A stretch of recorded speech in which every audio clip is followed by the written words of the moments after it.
Magandang araw mga kabaksing.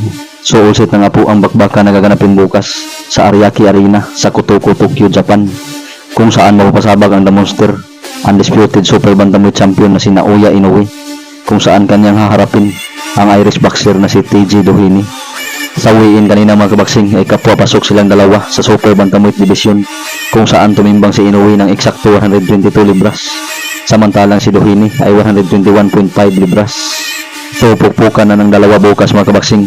Kung tingnan natin sa kanilang mga kartada ay mukhang hindi talaga ito aabot ng desisyon, dahil pareha itong knockout artist o may mga bigat na kamao.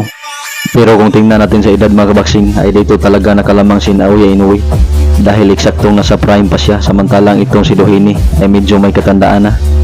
Si The Monster Naoya Inoue mga kabaksing ay hawak nito ang undefeated na kartada na may 27 wins at may 24 na pinatulog. Samantalang itong 37 anyos na binansagang the power na si TJ Doheny ay hawak ang kartadang 26 wins at may 20 KOs at may 4 na talo. Pero itong 4 na talo ni Doheny mga kabaksing ay puro lamang desisyon at hindi pa siya nakatikim ng knockout. So tingnan natin bukas kung may ibubuga pa ba si Doheny sa kabila ng kanyang edad o kaya ay ma-upset niya si The Monster Inoue.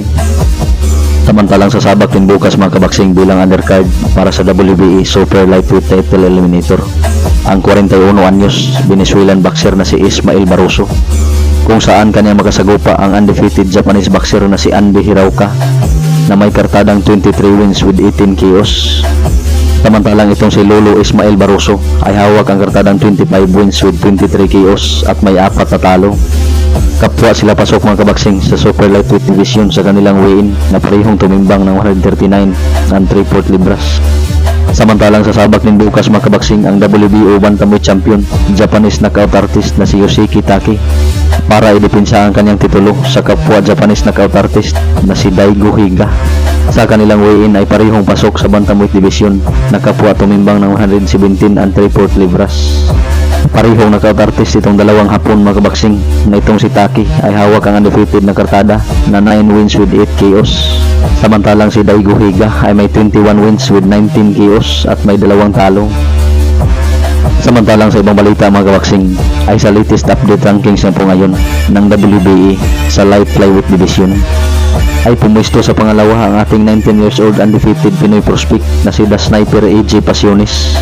Nasa likod lamang po siya ng Dominican boxer na si Eric Rosa na nasa number 1 na pwesto.